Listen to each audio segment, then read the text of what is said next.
Are we at the tipping point now? We've been accumulating interfering practices. Where is it going to start taking us all downhill? It's become, I think we might be there, where, maybe the species will not benefit. We already know that maternal mortality rates are going up. Prematurity rates are going up. And it's because of the change in practice, the interference, the replacement of the normal process with the medicalized process. Right.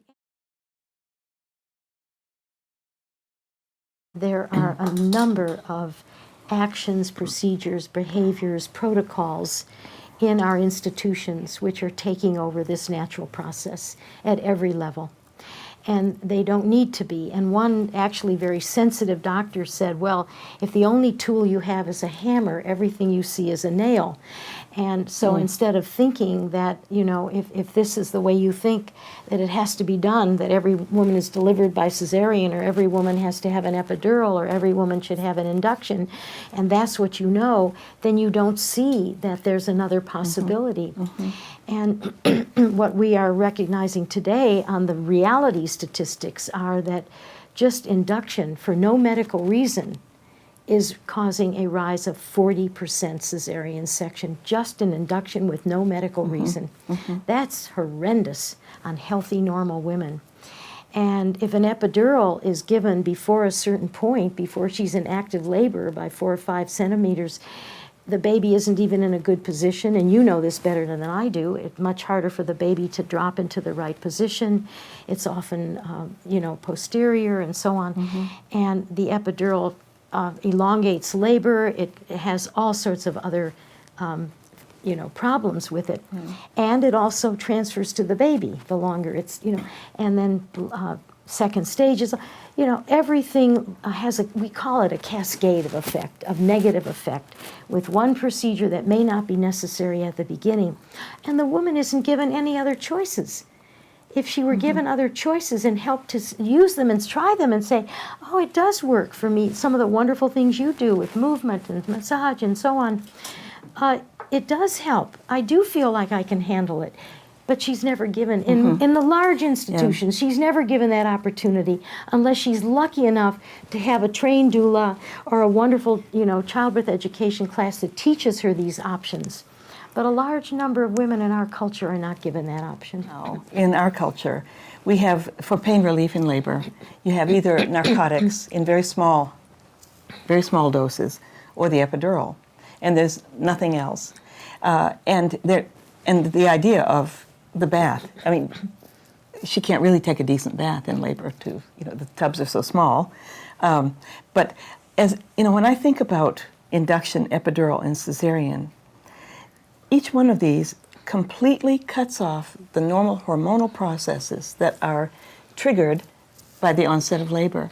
And by cutting those out, then we have to we have to substitute for those. If we could be thinking of boosting the process and fostering that process that is so well designed, rather than interfering with it at every corner, I think we'd have some very different families resulting from this all.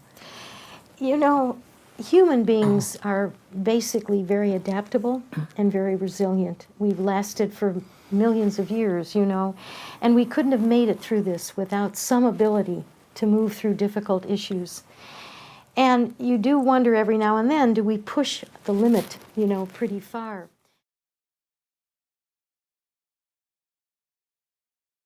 I keep thinking maybe the baby will bring us back to reality. I'm remembering being at a birth and helping a woman as a doula, and she had a wonderful birth. And it was one of those moments where I was working at a university, and the obstetrician allowed us to do the things that we wanted to do. And she had come with pillows, because we practiced maybe being on the floor where she could birth in a sort of an upright position, and we knew the hospital didn't have all the extra things for us. We brought pillows that you could have covers on so her knees wouldn't hurt. We practiced it at home. And I had taught her some self-hypnosis, and she really felt relaxed. And we come in, the baby's born beautifully. And the doctor, who had never gotten down on we got a pillow for him too, so he'd be comfortable. He had never done anything like that before, and he said, "This is amazing." And then she got back up in the bed to deliver the placenta, and she was holding her baby. And all of a sudden, the nurse said, "Well, you know what? It's time for me to take the baby." And the nurse took the baby away, and the baby went, "Wah!" And I said, "Wow." You know, the baby's been looking at the mother the whole time, and we're all sort of talking, but the baby's looking only at the mother. And I said, "Could you put the baby back?" You know? And the baby went, just, you know, totally peaceful. I said, "Take the baby away." I asked the woman, Pam, I said, "Is it okay? Can we have an experiment here? I think this baby really knows you." And took the baby away again. Wah! Put the baby back, quiet, peaceful. It was so amazing. A little bit later, the Swedish midwives had come out with a study of how quiet the baby is on the mother. And they did a comparison of babies left with their mothers, babies put for 45 minutes in a cot, the bassinet, and then brought back with their mothers, and babies in a cot the whole first 90 minutes. And the babies who were on the mothers for 90 minutes, there was one 5-second epoch of crying in that whole 90 minutes. In the other, the 45 minutes in the cot, crying every 5 minutes, a few seconds for 45 minutes. The minute it was on the mother, total silence. And so it was so much fun to say, well, we had our little experiment, and we saw that it was true.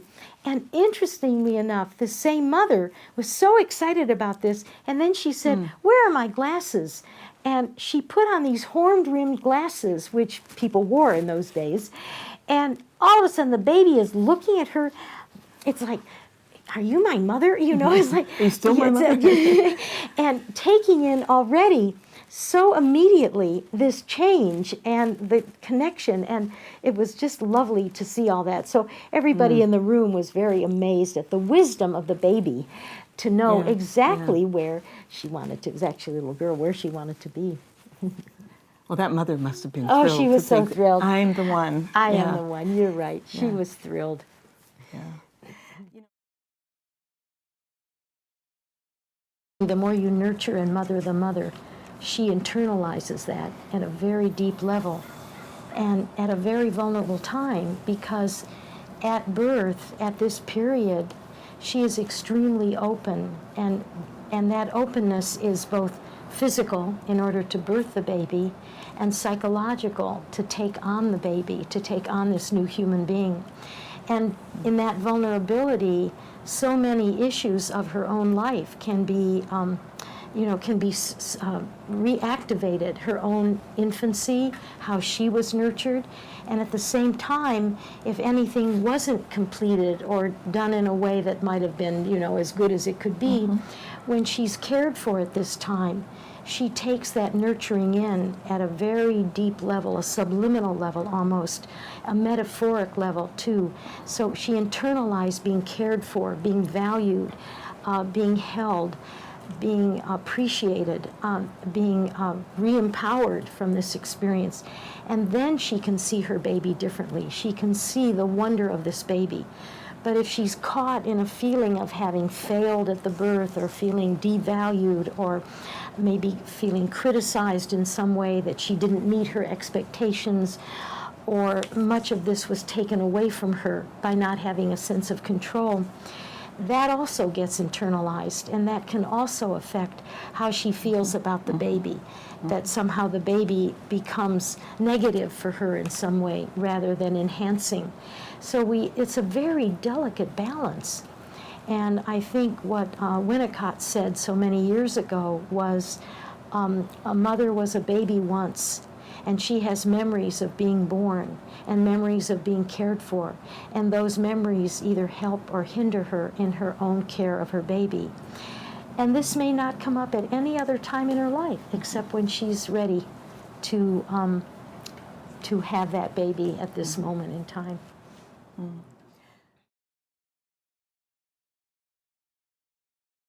it's very interesting, the transition, the evolution of the partner's role. I'll say partner meaning the father, the husband, the lesbian co-parent, whoever that real important person is in the mother's life. But of course, women couldn't have anyone with them until about the 60s. They were all by themselves, and they couldn't even have their jewelry or their glasses or anything.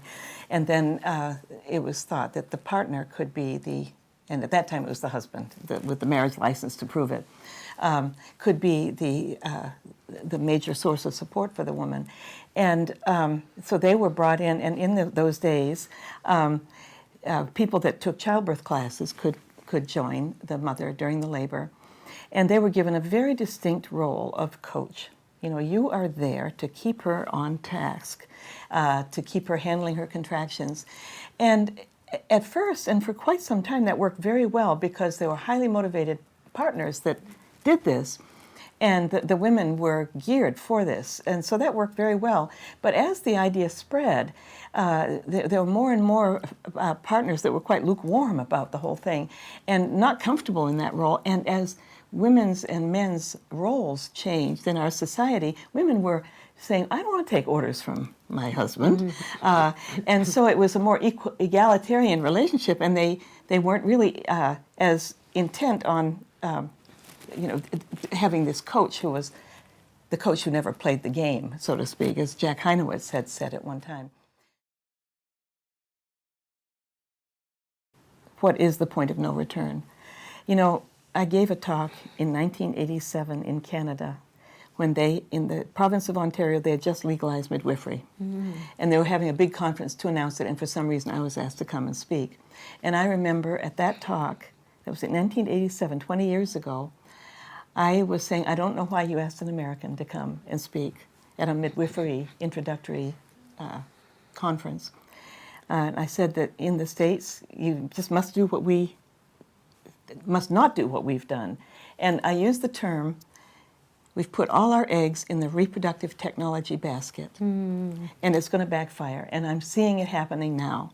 But no, giving up on all of the things that we knew, letting them slough off to the side, putting all our faith into zero mortality, we would prevent every infant death, every maternal death, and things went down for a while, as they do with midwives as well. And now, with that model, with that model, now we're seeing the upswing in these very key measurements of quality maternity care.